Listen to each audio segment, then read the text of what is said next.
You know, lately collecting in this fan base has started to feel more and more like a chore instead of a fun, enjoyable hobby. Figures keep making idiotic compromise decisions to stay slavish to a screen accurate model because they're too piss scared to take even a single design liberty, even if it makes sense. Figures like Runabout and Runamuck that have faux card chests for no discernible reasons are chief among the criticisms I have.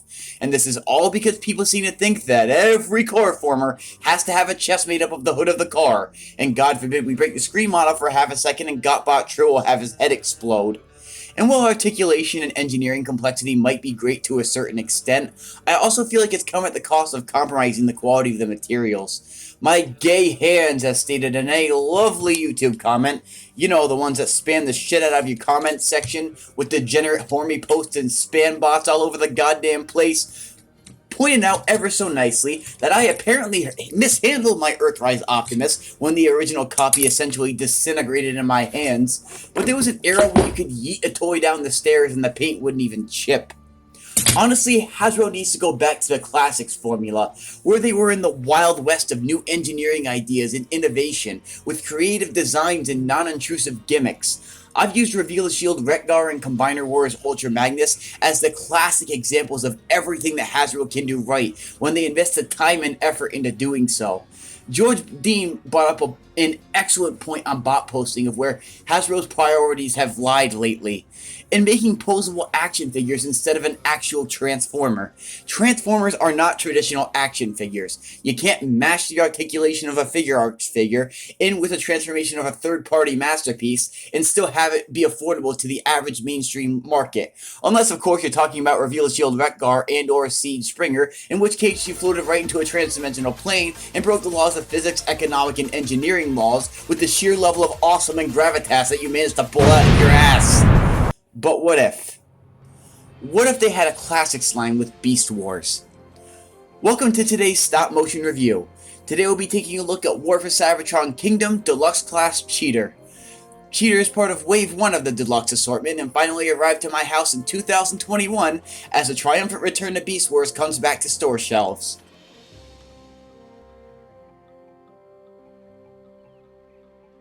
Cheetor comes in a cardboard box with a much narrower window and some artwork that I want to frame in my wall and tattoo on my face. Holy hell, who do they hire to do this box art? And whatever they're paid, why is it not more? This sheer level of presentation and gravitas will make anyone happy to pick up a copy of this figure. A default of this line is that every box comes with a holographic trading card that has a sticker to reveal potential futures that the characters in the show might live through. If it weren't such a shitty first chapter, I might actually still care. Get out of here, Kong! What the fuck is that? Cheetor's Cheetor, son of a bitch. Cheetah's Cheetah, god damn it. Cheetah's Cheetor, oh, for God's sake. Cheetor's Cheetor. Yep, Fuck it.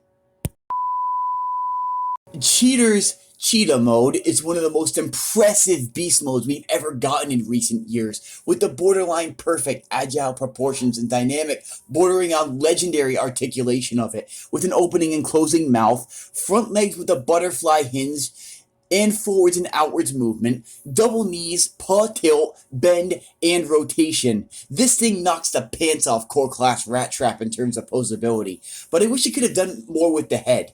Like, there's a scene line right there where they planned on having it rotate, so why did they not just go through with it? This thing has a lavish and thick layer of the wrong color yellow paint that doesn't annoy me anywhere close to as much as that Fisher-Price-ass cheap-looking shade of blue. What are you doing? Who approved this? Okay, seriously, who said that shade of blue is good? Who at the factory approved this recycled Baby Rattle KO Rescue Bots ass shade of blue? Like, the plastic quality in this thing is awesome, the joints move like butter, and it's highly detailed. So why in God's name did you add this shade of blue? It isn't bad in his cheetah mode, but when you get him into his robot mode, disgusting. Also, this thing has 220 spots. I counted them. So why in the all-spark driven hell did they not add pupils? He looks like the hellspawn of Satan. I added them with a fine point Sharpie myself to make them look like a little bit better here, but they look like they've seen some shit, man. Oh god, I'm complaining about a superficial cosmetic flaw. Oh god, I spent a solid minute complaining about nothing. Oh god, I'm becoming optobotomous. Are you winning, son? He's not 25 years old. Boiled, I'll be right back, and we're gonna melt this son of a bitch. Failed to melt him, so this is what we got. Ooh.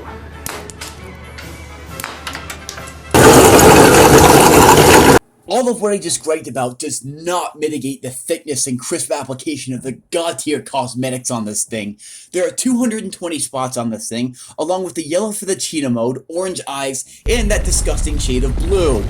The amount of paint on this thing is borderline criminal, and despite being sort of a smaller deluxe, it still feels like I'm not getting ripped off in terms of clarity and thickness of the cosmetics. One thing that mitigates the questionable color scheme is this stupidly fun transformation. The way that cheetah legs transform by turning inside out into humanoid feet screams classic's design element, and the chest explosion to allow the cheetah mode head to fold in his chest is a ton of fun to do. The side bits of the cheetah mode are incredibly satisfying, closing off his rib cage without any fold forming, and the tail parts forming might be annoying to some, but it could be like a whip or a hatchet or some stupid shit like that.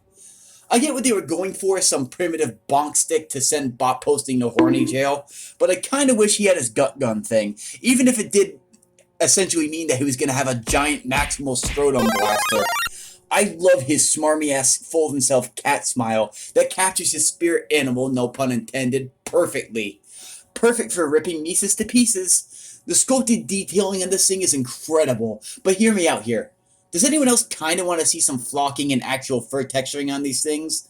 Like, I think it would kick ass, but I'm not really sure how they could do it. Just a thing I kind of noticed. There are one or two QC issues that I have with the transformation that everyone on Earth knows about at this point in time, so there's no point in me even saying it. I'm gonna say it anyways. These tabs are horrible. I shit you not, they're as durable as paper. I didn't even think it was there out of the box, because it literally broke off from the friction of me pulling the thing out of the plastic twist ties. Literally, as I opened it and transformed it once, it basically just disintegrated off. Putting a piece of a friggin' post-it note on the thing would have been more effective. It doesn't really affect this figure, but stuff like this is what makes SS-49 Bumblebee go from a mildly annoying experience to transform to being an absolute garbage fire piece of shit. Every single thing on this thing has an impossible and very thin to work with tab that drags the figure's flaws down by like 17 notches. But the tabs aren't bad enough to drag down the god tier quality of the painting and sculpting along with the incredibly fun transformation. So how's his articulation? Honestly, the joints on this thing may not be in short supply, but they're limited to an unnecessary extent. The shoulders have to move in a very particular way because of the kibble that gets in the way of the outward movement, so you have to kind of engage the forward butterfly joint in order to get the shoulders to move fluently. The thighs get absolutely no backwards movement either, but the knee bend is deep enough to compensate for the gap. The feet provide kind of a narrow base of support, which causes stability issues, but you can still get them into some pretty cool poses with a little finesse. That whip must mean he's into some freaky shit, doesn't it? Don't kink chain the kitty cat or it'll kick your shit in. The joints in this thing move like absolute butter. Everything moves with such a solid sense of fluidity and balance that feels unprecedented on a mainline Beast Wars figure in the year 2021. God damn, does it feel good to say that. All in all, WFC Kingdom Cheetor is a figure that evokes such a sense of joy to me. In an era where everything is expected to be a budget masterpiece and everyone's impossible to please, I honestly didn't want a perfect figure out of this. Reviewers at times can be pretentious about our expectations of Hasbro's manufacturing capabilities, and call it rose-tinted glasses if you want, but I'm insanely happy to have a figure that isn't perfect, but just makes me happy with its overall simplicity and quality.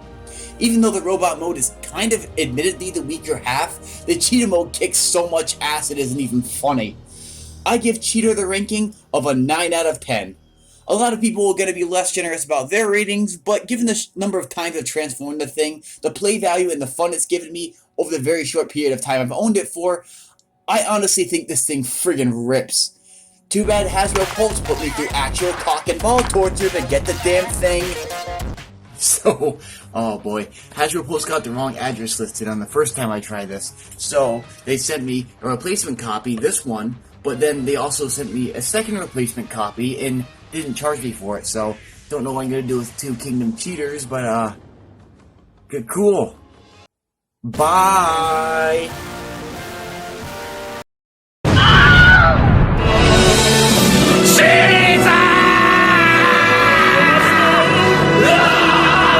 Curse you, monkey gods! My comrade Harambe shall be avenged! Okay, this guy is nuts. Let's go somewhere else, Ironhide.